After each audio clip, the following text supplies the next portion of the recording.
On this episode of CR Nuts, Bad Kitty gets juiced. Electrics.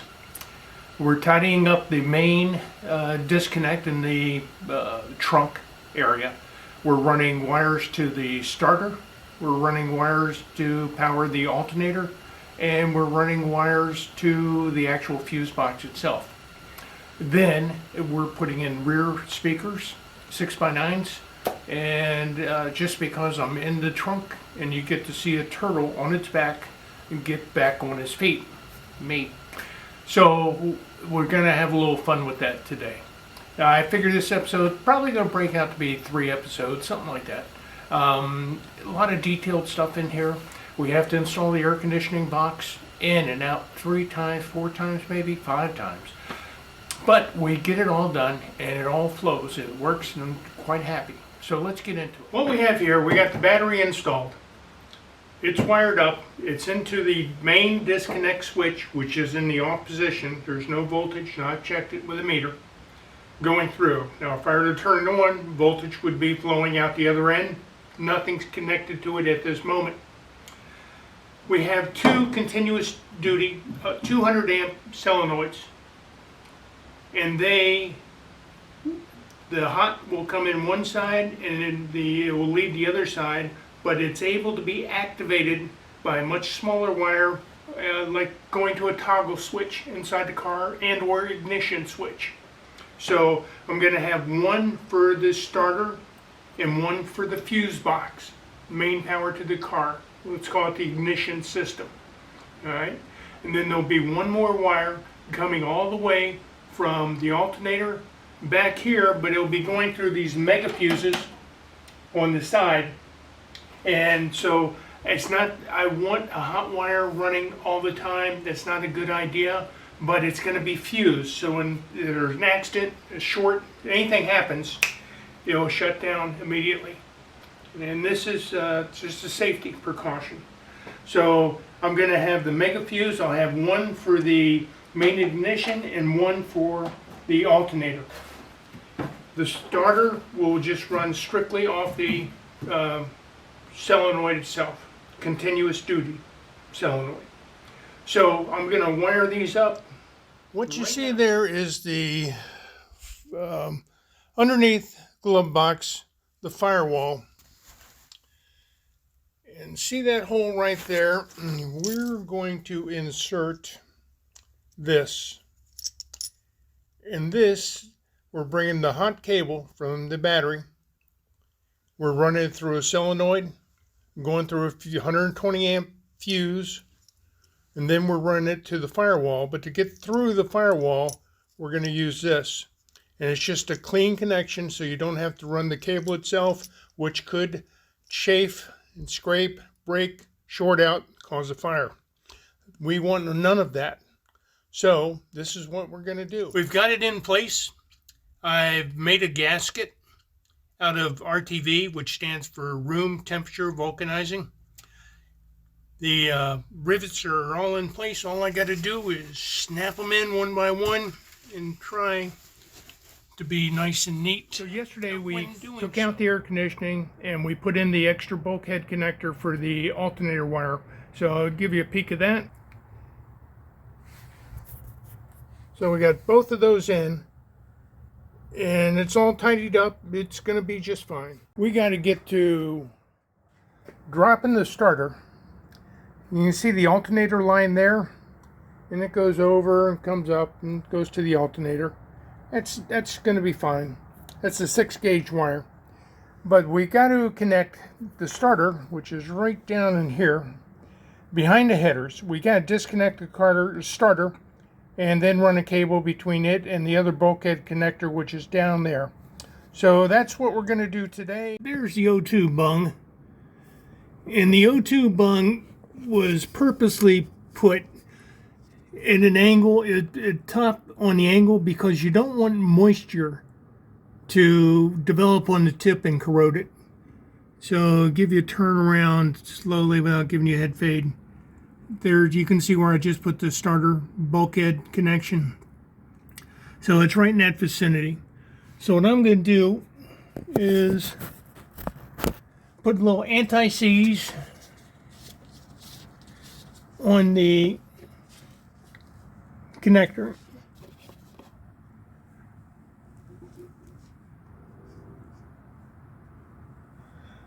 Just a little dab will do you.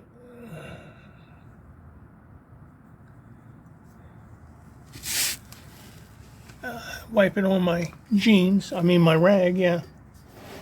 Don't tell the wife.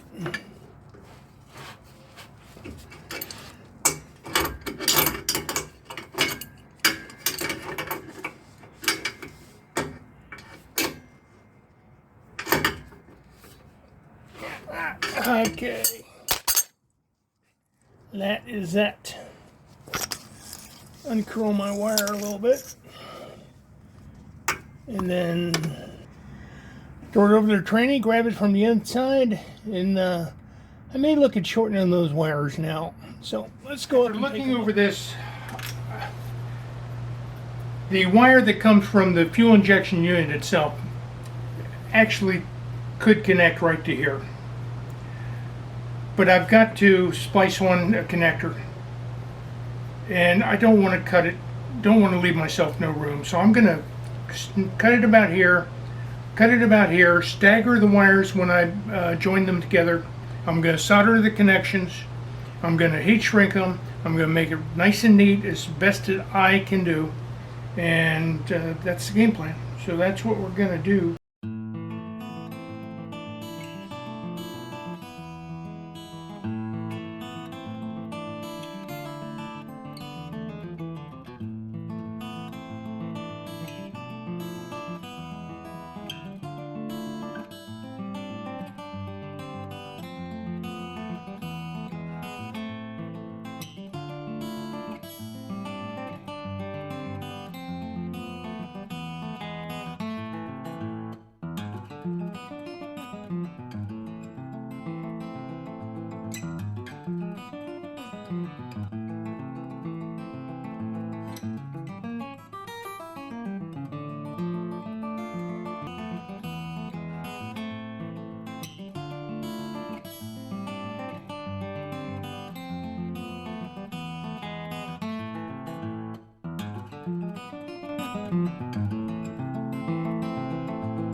Now you have to turn around. Get me out of here. Maybe impossible. You're going to need that. Put it on a chair or something.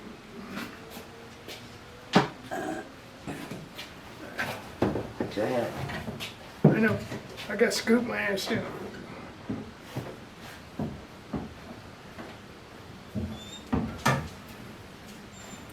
Casey's car was easier to fit you in. Yeah, much bigger. Okay.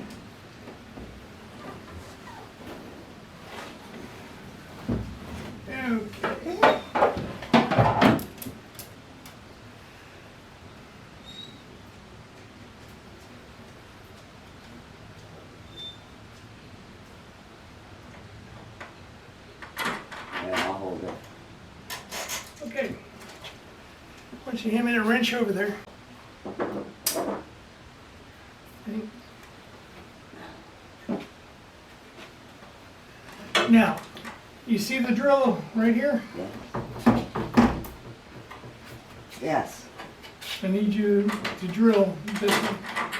Now.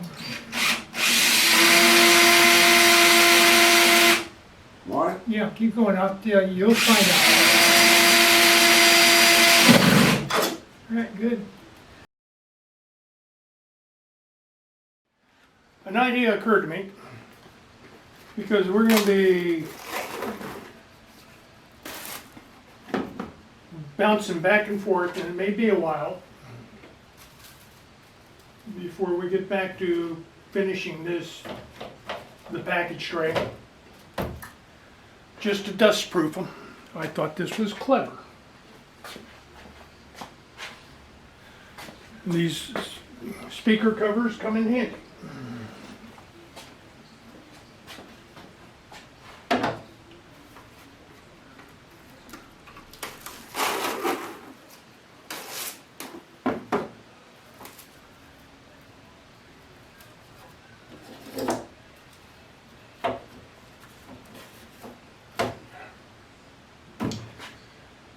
So now I'm getting the speaker boxes that I bought, and they're upstairs, and they're heavy.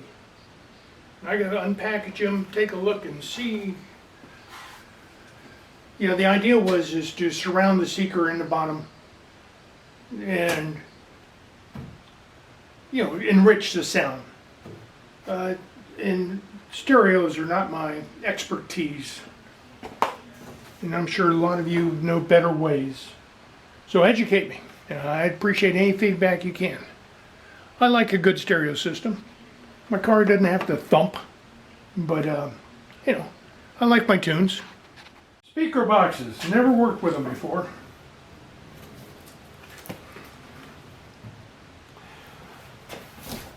My thought is to improve sound quality, enhance it maybe. In my younger days, we just put in the speakers and all the speakers I put in, the truth be told, wasn't a heck of a lot of difference. Okay, what we have. These things,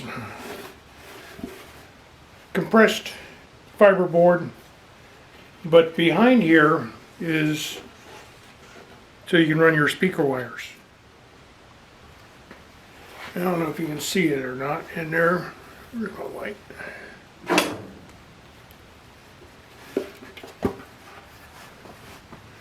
But come on, baby.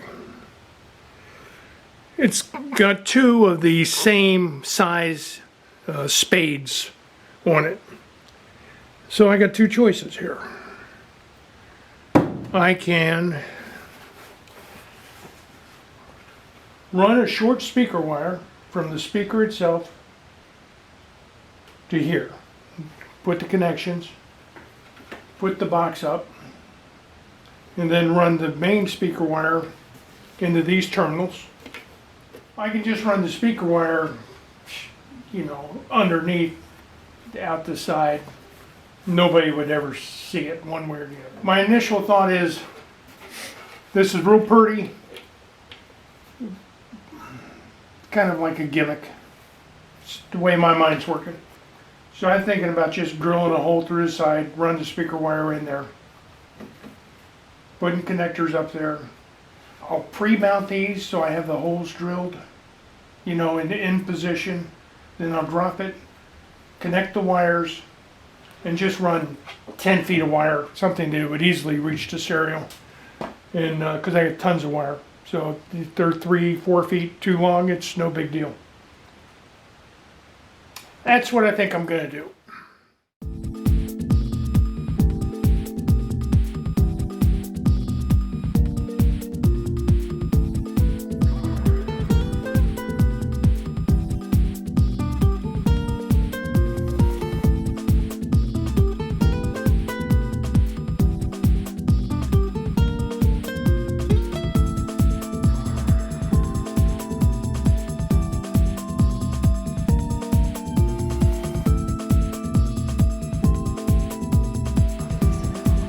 I'm happy.